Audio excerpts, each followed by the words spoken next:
ang dining table nyo laging may food. Hindi naman laging may food, pero dapat yung dining table nyo. Kaya po naglalagay tayo ng artificial na mga fruits. Kasi ang empty na dining table po connotes empty, na wala ka talagang abundance. So, dapat lalagyan nyo yan ng prutas, mga tinapay, mga whatsoever po na lagi meron po ang lamesa nyo. Ako po hindi ko ini-empty ang lamesa ko po.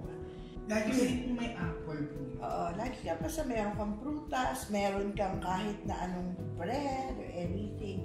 Mas maganda po na ang dining table nyo may ganon. Pero kung kunyari, ay, kasi hindi nyo naman nakakain masyado, mag-artificial ka na lang ng mga prutas, talagyan nyo ang dining table nyo. Kapag ka po kinakasanayan nyo na ang dining table nyo walang laman, okay?